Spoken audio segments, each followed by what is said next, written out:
السلام عليكم ورحمة الله وبركاته داوديال سو دوادا وفلقينتا arrimaha siyaasadda aad nagu barteen aan marmar aan falaqeyno laakiin maanta maxayni wadnaa waxaanu falaqeyno aanu eegno waxa weeye COVID-19 oo ku soo batay dalka Soomaaliya iyadoo la keenay daawadii COVID-19ka magaalada Muqdisho ee caasimadda dalka Soomaaliya dawada nagu cusubtayna share iyo like iyo subscribe hadaa hore nooga mid ahayna like iyo asxaabtada kala soo wadaag inta ka bacdi qodobka koobaad maanta waxaan ka hadlaynaa waxa weeye waa COVID-19 waad la socotaan in la keenay dalka Soomaaliya daawadii COVID-19ka ama coronavirus u taqaaniinba haddaba hal la keenay see u socon kartaa daawadu oo bulshada loo gaarsiin karaa maadaama ay yimaadeen ay timid qaylo badan iyo dadkii oo ka baqay daawadina isku talaalaan ama ay qaataan iyo walaac badan laga muujiyay maxay samaysay dawladdu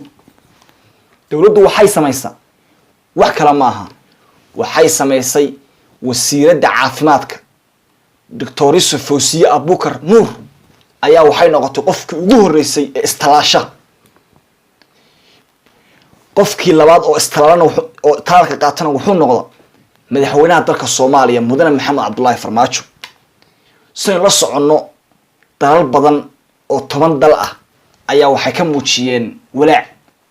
daawada COVID-19 iyaga oo isku talaalay shacabkooda ku talaaleen kadibna xanuuno badan waxa la xanuun ay ka qaadeen oo daawada wax ka tarwiiday iyadoo ma taqaana dad badan inta lagu talaalay sida Ingiriiska oo kale inta lagu talaalay dad shacabka Ingiriiska kale jooga inta lagu talaalay hadana corona dib looga helay oo ugu tarwiiday oo kale haddaba Mudane Maxamed Cabdullaahi Farmaajo iyo wasiiraddu maanta waxay tuseen shacab weynaha Soomaaliyeed inay hormuud u yihiin wax kasta oo bulshada Soomaaliyeed ma taqaana horumarkeeda ah ama caafimaadkeeda ahna iyagu ay ugu horeynayaan waliba madaxweynuhu Allah khayr ha siiyo madaxweynaheena iyo wasiiraddeena Fawziya soo ambeeyeen waayo murankii badnaa iyo ma taqaana daawada ka dhashay markii xamar la soo gaarsiiyay ka dhashay ay soo afjareen taas waa taa tan ka gudbo waxa la gaarsiinayaa daawadan oo la gaarsiinaya waxa weeye dhammaan xarumaha booliska hadii ay ku rooyahay isbitaalada shacabka meelaha ma taqaana meel kasto ay joogaan shacabka Soomaaliyeed daawada wala gaarsiinaya Soomaaliya waxay ka mid tahay dalalka ka faa'iideystay daawada COVID-19 ay hogaaminayso qaramada midoobay ujeedkiisu yahay in taa COVID-19 la gaarsiiyo wadamada saboolka ah ay Soomaaliya ka mid tahay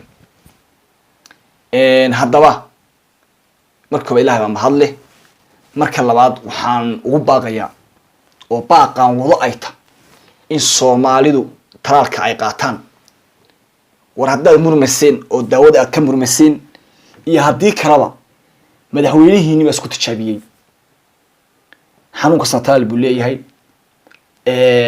talaalkuna waxyaabo laga hortago fayraska way jiraan wadamo badan oo ma taqaana daawadan adigu ka laakiin istalaala Soomaaliya talaalkina qaata Ilaahayna ku xidhnaada shacabka Soomaaliyeed farinta kala u diray waxa weeye war kala fogaada niman yahow oo iska daaya ururkan isku soo urursan iyo xoolkan isku soo xulmaysan meherdan la fadhiyo xanuunka adduunka dhan buu saameeyay qof kasta Soomaaliya jooga wararka wuxuu soo gaaraya in ma taqaana hadduu qof caaw wuxuu dhahayaa corona ma aha waxa weeye waa hadii la kuray waxa weeye hargab Ilaahay baa og marka ummadda islaamka meel kasta jooga Ilaahay subhanahu wa ta'ala caafimaad ha siiyo Ilaahayna subhanahu wa ta'ala caafimaadka intii haysta in barakeeyo intii xanuunsanasana Ilaahay subhanahu wa ta'ala caafimaad